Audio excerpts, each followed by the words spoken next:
Proposition de résolution à la crise haïtienne de l'Alliance démocratique nationale, ADN.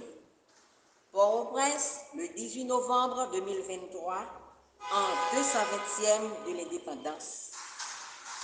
Peuple haïtien, en ce jour du 18 novembre 2023, qui nous rappelle cette date phare de la victorieuse bataille de Vertières, au cours de laquelle nos héros de l'indépendance nationale ont mis en déroute la plus grande armée du monde, il nous incombe d'être ici présents pour rendre hommage à ces fondateurs de la nation.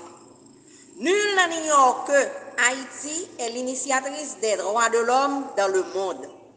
Aujourd'hui, malgré vents et marées, en ce troisième millénaire naissant, que nous, les descendants d'esclaves libres, allons une fois de plus réécrire l'histoire d'Haïti. Ainsi, faisons place à Madame Marie-Karine Mathurin, résidente provisoire d'Haïti, dans son allocution.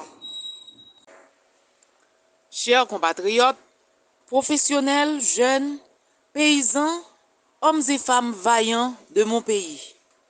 Aujourd'hui, en ce 18 novembre 3, Haïti, dans sa meurtrissure, fait appel à ses filles et fils, tant qu'en Haïti comme à l'étranger, à prendre conscience de sa situation chaotique afin de prendre leurs responsabilités citoyennes et engagées pour la libérer de cette embûche.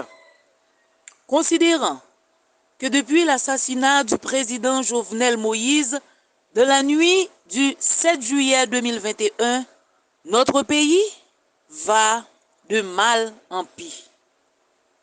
Considérant que le Premier ministre Ariel Henry, en tant que pouvoir de transition, a failli à sa mission, qui est d'établir l'ordre, la sécurité dans le pays et d'organiser des élections libres et démocratiques dans un délai de 90 jours au moins et de 120 jours au plus, n'a pas été respecté selon l'article 148 de la Constitution du 29 mars 1987. Tout de suite après, dans le but de prolonger le pouvoir, le Premier ministre Ariel Henry signa avec certaines forces vives du pays l'accord du 11 septembre 2021 à Musso. Considérant que loin de respecter ses engagements, 15 mois plus tard, le 21 décembre 2022, le fameux Ariel Henry a eu l'audace de signer un second accord avec un groupe de partis politiques et d'organisations non avisées pour la mise sur pied d'un haut conseil de transition, HCT, composé de 3 membres, que l'on considère comme un accord mort-né.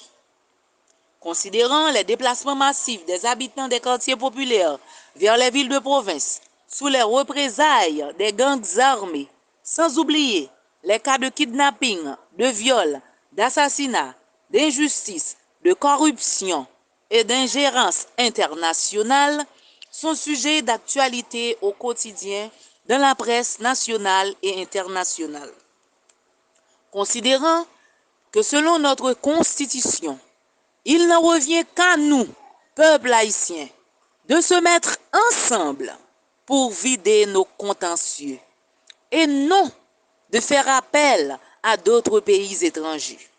Considérant qu'au regard de la Constitution non amendée, en son article 8-1, le territoire de la République d'Haïti est inviolable et ne peut être aliéné ni en tout ni en partie par aucun traité ou convention.